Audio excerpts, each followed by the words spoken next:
Once again, people in Boston will have a chance to channel the history and legend of James Brown. 51 years ago, he made history in Boston with a live performance that reached most of its audience by television at a painful moment right after the death of Martin Luther King Jr. Our guest will capture the moment and the music at events in the Boston area. We'd like to welcome Tony Wilson, also known as the young James Brown. Thank you very much for being with us, Tony. Thank you so much for being here and for inviting me to be here. It's a pleasure. Tony, I know you look the part with your attire, but before, take us a little deeper. I guess when you were growing up in Chicago, yes. What was James Brown for you? Well, I met James Brown when I was 10 years old. I jumped on a stage with him at the Regal Theater. And so I've known him since that time. My godmother's Martha Reese of the Vandellas in Motown, and so I was able to just hang around all of those great artists, and it was just amazing. I just really took to him, and of course when little Michael Jackson came in, you know, I had an opportunity to start working with him in the 80s. Well, there are people who go back and they remember growing up with Michael Jackson, and of course the story that I'm sure you've studied this is that a lot of what Michael Jackson did came from James Brown. Absolutely. I mean, that's the only person that he really in his heart felt that touched him. Because every night his mother would wake him up and tell him James Brown's on. He would go and see James Brown. What was it about James Brown that touched people? Well, he's different. He was just so energized. He was like a hurricane. You know, he's just all over the place. His legs are moving unbelievably, and his style and his just soul, just everything about him was just different. The new dances, every song that he sang birthed a dance, you know, to it. The Funky Chicken or the Camel Walk, or, you know. It was just amazing to see James Brown, a true hurricane. When I look at that famous performance that he did in Boston, I think of him not just as an entertainer who was making money off the market at large. He was really talking to people in the neighborhoods here. Absolutely. Yeah, he wanted to unite everybody together and wanted to let them know that we can have peace through music. And I think that's what he did. When the little kids that decided to jump on the stage with James Brown and they were being pushed off by the police officer, James Brown asked them to step back. And then when they started, you know, getting jealous coming on the stage, then James Brown said, wait a minute, you know, I asked the police to step back because I felt I can get some respect. You know, and then they all settled down. He said, are we together or we ain't? And they continued with that concert. It was unbelievable. Stopped lots of riots. It's about music, but that was also leadership going on there too, wasn't it? It's a lot of leadership. In his music and his lyrics, it's leadership. Say It Loud, I'm Black and I'm Proud gave us something to be proud of and to say, hey, it's okay to be African American, it's okay to be black, it's okay for these things. And I don't want nobody to give me nothing, open up the door, I do it myself. You know, those meanings, you know, were just, you know, Papa's got a brand new bag. That means you got a new way of it that you're gonna do something. You're gonna start a new leaf of how you direct, you know, yourself and your life and your education or whatever it is. So each song had meaning. This is BNN News, and we're talking with Tony Wilson, the young James Brown. Tony, you had these performances last year that coincided with the 50th anniversary of the death of Martin Luther King Jr. You're both performing and you're also sort of reenacting. Describe those concerts.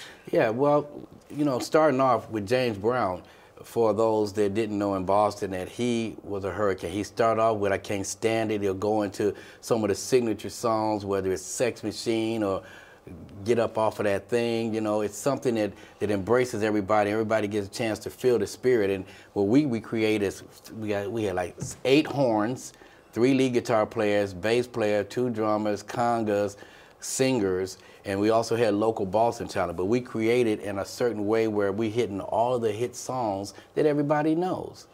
You know, and that was really touching because they got a chance to themselves be involved in doing what they do currently. So we allowed the Boston talent to participate and do their own thing before our show. Now, a lot of people who aren't old enough to remember, they may say, how can you sing songs like that when you know, this tragedy just occurred? I mean, how do you bridge that? Well, you know, for every tragedy, there's a solution, and there's a reason why these things happen. And you know, James Brown sang when he said "Everybody Over There." He said it's a song that he made called "Get Up, Get Into It, Get Involved." So everybody over there, get on up. Everybody right there, get into it. Everybody right there, get involved. The bigger they are, the harder they fall. You got an education, you won't be called. You got an education, you're gonna have it all. You just do it right, then you don't have to come back and then do it at night. And then he said, just do it one time and make it right. The other thing about James Brown is not just the music that you can hear on the radio or something, but the showmanship, what was going on in the state. I mean, that's really taxing, isn't it? It's mesmerizing. For me, I'm just gone. I don't even think about it. Just like Michael Jordan said, when he's up in the air, then he's going to decide what he's going to do. So I know what I can do.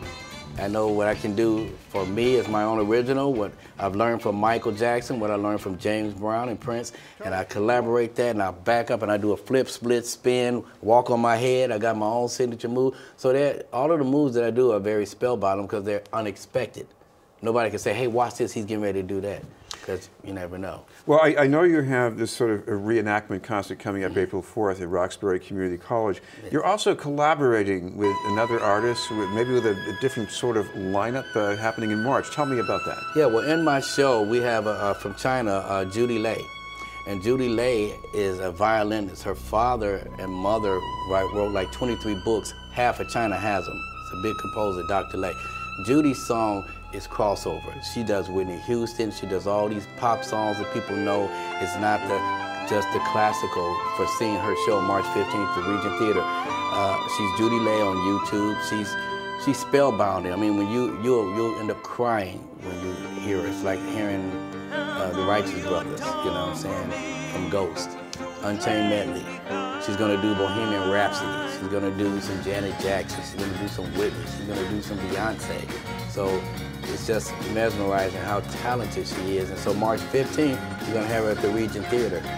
Now, in addition to her, maybe you spend a little time in this performance yourself too? Yeah, I'll do some cameos. We're not gonna give it away, but I'll be there at some point, you know. And finally, the performance at Roxbury Community College coming up in April, you got some people in Boston, some sort of community or even the public? Right.